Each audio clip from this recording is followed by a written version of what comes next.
Kembali lagi di Detik Sore, nggak cuma hore-hore, Detikers. Ini kita masih dalam rangka mencari inspirasi dari sosok-sosok perempuan yang memberikan pengabdian gitu ya kepada negeri. Dan kali ini kita telah kedatangan satu orang narasumber lagi yang juga tidak kalah inspiratifnya berbagai macam pengabdian yang sudah dilakukan di masyarakat gitu ya. Kali ini kita kedatangan Mbak Fahira Idris, anggota DPD RI, Senator Dapil DKI Jakarta. Sudah ada di Detik Sore.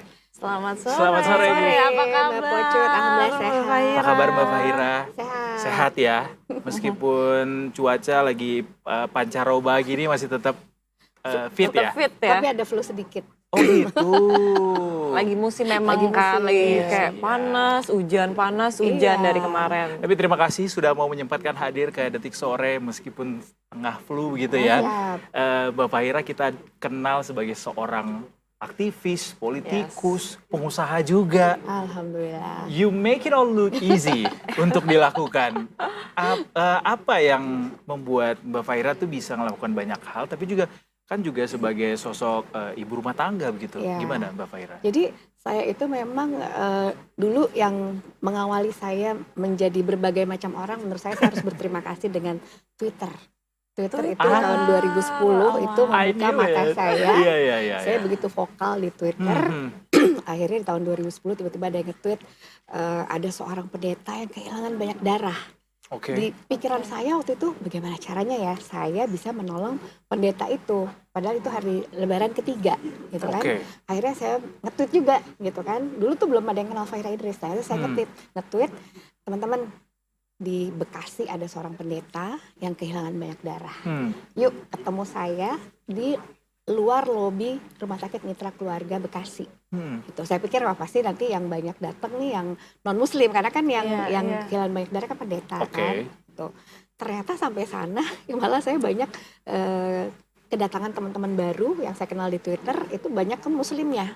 Gitu kan. Pas saya datang kan saya pakai jilbab. Nah, saya datang ke ruangan itu keluarganya pendeta ngeliat saya masih belum terlalu welcome lah ya.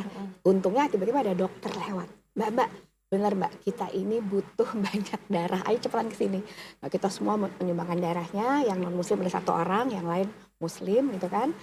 Setelah darahnya itu kemudian dialirkan ke tubuhnya pendeta, saya lega. Karena pendeta itu tadinya kritis, akhirnya bisa Terselamatkan. selamatkan. Terus saya mendatangi istri beliau, saya bilang gini, Ibu, walaupun yang menusuk ya tubuh Pak Pendeta ini adalah yang katanya orang muslim karena kan dibilang katanya pakai baju gamis, pakai sorban putih, tetapi alhamdulillah yang mengalir akhirnya ke dalam tubuh Pak Pendeta ini adalah darah-darahnya orang muslim juga. Wah, di situ saya dikenal orang melalui Twitter itulah. I Si saya itu. I see. Terus kemudian banyak hal-hal kegiatan saya lewat Twitter awalnya dulu, kegiatan sosial saya. Nah, makanya pas saat saya jadi anggota dewan, saya berdoa sama Allah, Bang Edo. Saya bilang, ya Allah gimana caranya ya saya jadi anggota DPD tapi masuk surga. Karena That's kalau hanya jadi anggota DPD gitu kan, kita hanya legislasi, pengawasan, anggaran, belum tentu masuk surga kan. Nah, akhirnya saya punya inspirasi lagi, akhirnya saya bikin MOU dengan PMI. Bikin MOU dengan PMI karena menurut dokter 1 kantong darah yang kita sumbangkan untuk orang itu bisa menyelamatkan 3 nyawa. 1 kantong darah, 1 3 kantong nyawa. Wow. Itu Satu dari kantong darah bisa statementnya menolong. PMI ya? Betul, statementnya PMI. Dalam hati itu saya berpikir kayaknya ini nih jalur saya masuk surga. Makanya saya fokus saat ini untuk membuat kegiatan baksos donor darah ya. Saat kemarin ini sudah dimulai di 5 tingkat wilayah kota. Sekarang ini di tingkat 44 kecamatan. Nah, nanti kalau 44 kecamatan ini saya udah muter per 2 bulan. Saya nanti akan mulai turun ke 267 kelurahan. Ini yang donor darah keliling itu? Betul. Oke. Dan uniknya donor darah saya yang belum dimiliki orang-orang adalah pertama setiap pendonor tuh nanti dapat sembako. Senang dong mereka. Iya, betul. Tapi ada yang lebih senang lagi. Mereka itu saya berikan piagam ya yang bertuliskan pahlawan darah Indonesia. Itu mereka senang banget. Apresiasi. Bahkan ada orang yang Mbak Vera, saya sekarang udah punya 5 loh piagam. Ya ampun, sampai 5. Kalau kita ingat zaman donor darah dulu kan misalnya dari PMI itu kalau misalnya 50, 100 tuh ada Iya, dapat betul. piagam Iya, juga ya Betul. Mbak ya. Kalau 100 dapat pin emas dari presiden. Iya benar. Nah Betul. kalau yang ini juga dilakukan sama Mbak Iya, Fahira bahkan untuk yang dapat perdana piagam baru juga. satu dapat piagam, tapi judul piagam yang mereka seneng. Iya ya, Pahlawan Darah Indonesia. Itu yang dikejar mereka. That's a smart movement. Iya loh. Itu dapat dari mana inspirasinya bisa bikin kayak gitu? Ya inspirasi sendiri aja. Oke. Dan diawali dari momen waktu memberikan bantuan ke pendeta itu ya di betul. Twitter waktu itu Itu ya. menjadi inspirasi saya. Iya, iya. I remember those moment ketika Mbak Fahira ngehits banget di Twitter Iya. waktu itu back in 2013 or 14 gitu. Betul. Dan juga pada akhirnya sampai saat ini ternyata itu masih terus dilakukan gitu ya, menjadi aktivis, menjadi melakukan banyak kegiatan sosial. Iya. Donor darah keliling nih idenya dari mana harus keliling gitu? Karena saya dapilnya Oke. itu Oh. Provinsi DKI Jakarta. Oke. Jadi Jakarta Pusat, Selatan, Utara, Barat, Timur, Pulau Seribu. Makanya saya harus menjangkau seluruh wilayah Semuanya, DKI biar Jakarta adil ya. biar adil. Keliling tuh berarti door to door apa gimana? Atau Tidak ada clean, mobilnya? Tapi per 2 bulan itu saya Oke. laksanakan di Satu tempat gitu kecamatan, ya. di kelurahan gitu. Jadi bisa Nanti langsung kalau- datang aja gitu. Betul. Bahkan mereka selalu menantikan kegiatan saya. Seru banget. Banyak juga orang belum tahu ya kayak darahmu itu berguna loh sebenarnya. Betul. Iya, iya. Bayangkan ya, Bang Edo, Mbak Pocut, di Indonesia ini ya banyak sekali penderita thalassemia, Betul, thalassemia. leukemia, ya kan, orang yang cuci darah, ibu-ibu yang melahirkan, ya orang yang kecelakaan, itu semua butuh darah. Dan merujuk kepada WHO, kebutuhan darah di suatu wilayah itu harusnya 2% sampai 4% dari jumlah penduduk. Jadi kalau Jakarta ada 10 juta, minimal per tahun tuh harus ada 200 sampai 400 ribu Iya. kantong darah. Artinya per harinya di PMI itu harusnya ada 1000 sampai 1200 kantong darah. Sedangkan darah itu bukan seperti obat yang bisa diproduksi Iya, di betul. pabrikan. Betul. Ya kan? Betul. Kita nggak bisa memproduksi darah. Iya, Jadi iya, harus iya. melalui kesadaran sosial dari masyarakat. Makanya saya juga bilang selalu kalau menyapa teman-teman yang datang tuh nyumbang darah, ingat ya kalau nggak bikin dosa nih masuk Masuk surga. surga. Masuk surga. Insya Allah ya. Tapi susah nggak sih Mbak edukasi untuk donor darah ini? Karena kan banyak banget orang yang kayak kurang paham kenapa sih harus donor darah Iya, gitu. betul. Takut Terus jarum. sakit, Iya. takut sakit gitu. Nah ini memang saya terus edukasi. Saya juga mengedukasinya gini, kita nih donor darah bukan hanya nolong orang, tapi kita nolong diri kita sendiri. Exactly. Karena apa? Manfaatnya untuk kesehatan luar biasa.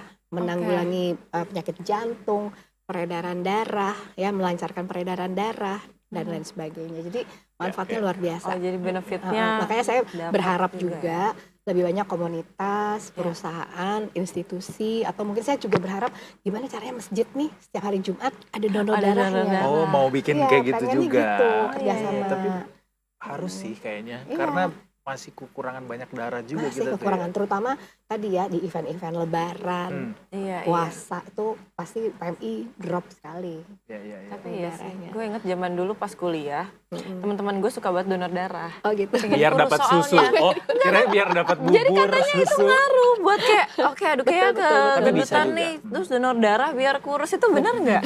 Saya belum dengar sih. Tapi Tetap benar diiringi dengan kegiatan-kegiatan lainnya ya, nggak Diet cuma olahraga donor darah ya. benar.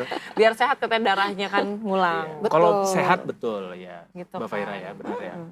Iya. Dan gak cuma soal donor darah, kegiatan sosial lain yang dilakukan juga cukup mencengangkan melihat sepak terjang Mbak Fahira gitu ya, juga ikut menanggulangi banjir di Nah, Jakarta. ini ada Iya, cerita wow. lucu juga ini. Jadi saya itu pertama kali membuat posko banjir Jakarta itu 2013. Bang Edo sama Mbak Pocit inget nggak dulu pernah Bundaran HI terendam Betul. air. Oh iya iya. Sampai iya, ke iya, istana iya, bahkan iya. genangannya Itu ya. pertama kali saya membuat posko. Jadi kegiatan saya kan dibantu juga dengan teman-teman Ormas Kebangkitan Jawara dan Pengacara. Kebetulan saya ketum Ormas juga nih. Jadi Oke. saya punya Oh. anggota Banyak banget kegiatannya. ada 5.000 orang anggota saya Wow. yang selalu membantu saya. Misalnya ada kebakaran, banjir. Nah terkait banjir ini kita biasanya baru kejadian banjir besoknya kita udah bikin posko bawa bantuan logistik.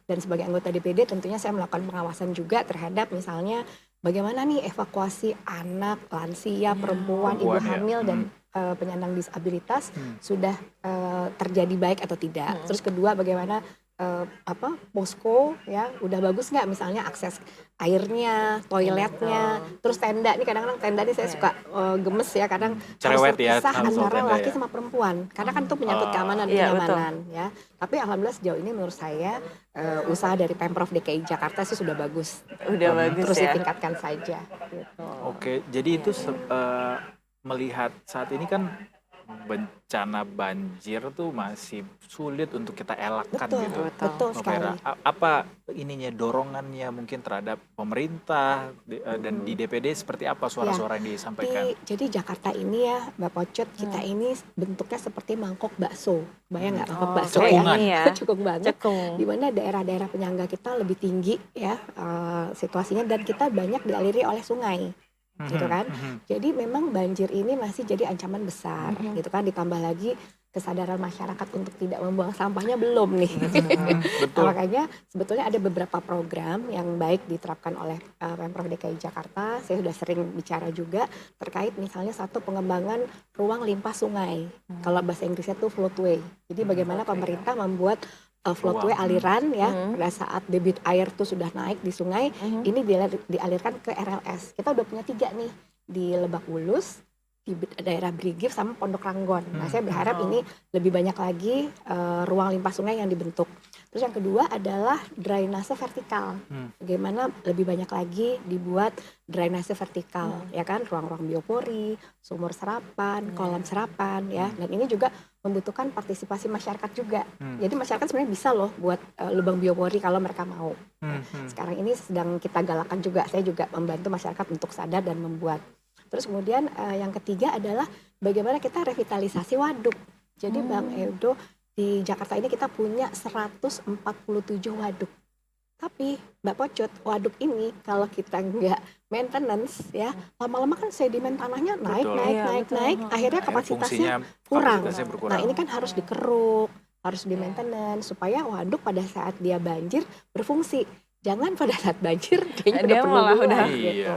Dan Belum terus kalau yang- orang iya, buang sampah ya ke sana ya. Iya, benar lagi. dan yang terakhir sih saya berharap masyarakat tuh bisa terus diedukasi supaya sadar tidak menganggap bahwa sungai yang di belakang rumah mereka tuh kayak tong sampah. Iya Oh, lagi. itu betul sih, benar-benar Jadi banyak jangan yang buang. menyalahkan siapapun, tapi coba yuk kita sendiri ngelihat ya, masih banyak yang belum Iya, sadar. iya, Betul, iya, betul. iya, iya. Dimulai dari diri sendiri, Iya, jangan benar. ngomentarin orang mulu.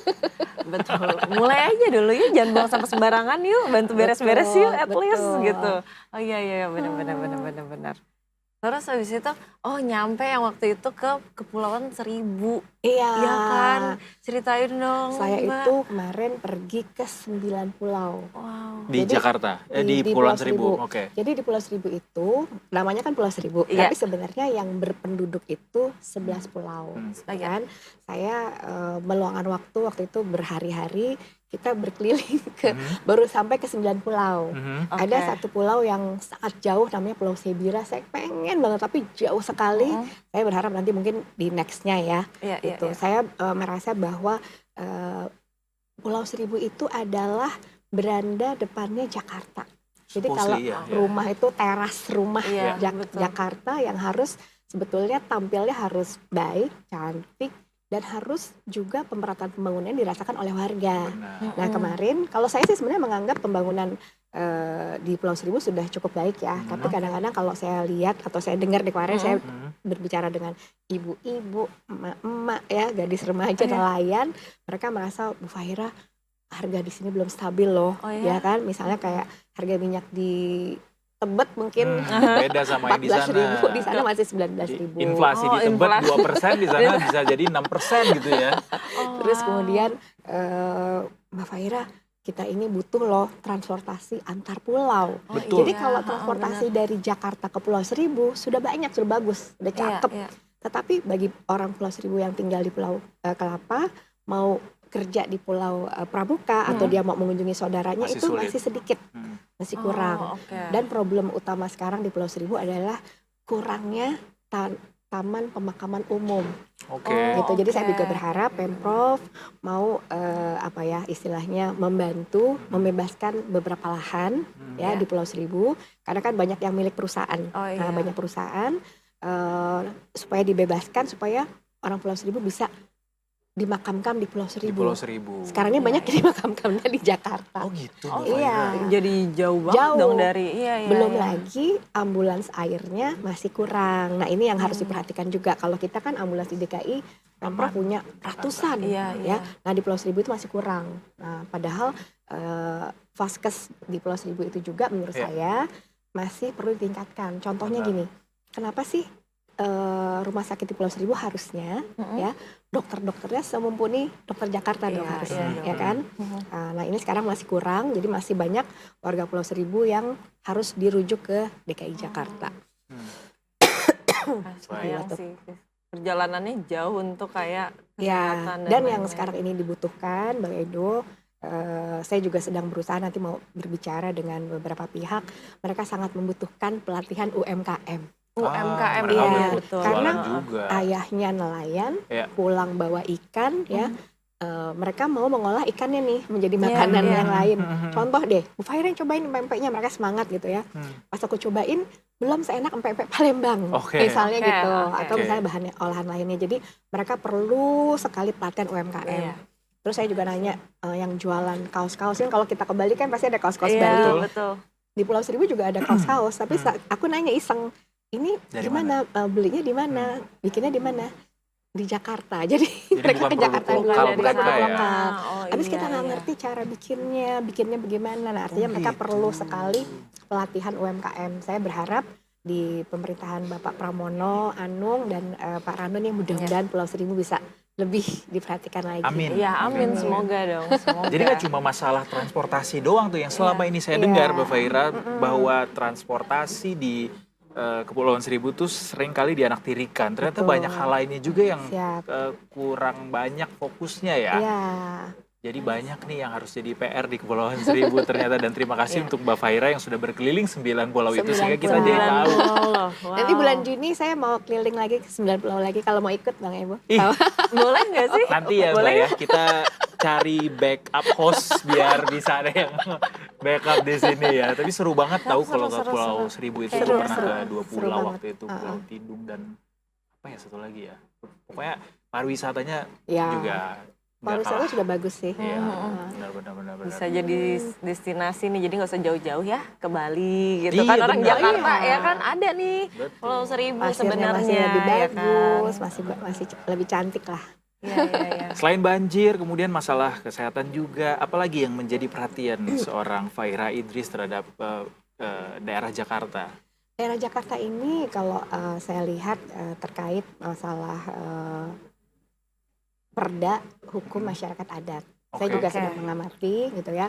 Karena saya sebagai anggota DPD melihat bahwa perda ini belum terlalu banyak. Di Indonesia ini, Bang Edo, kita ada 38 provinsi, 416 kabupaten, 98 kota. Jadi totalnya 552. Nah, yang baru punya perda hanya 47 wilayah.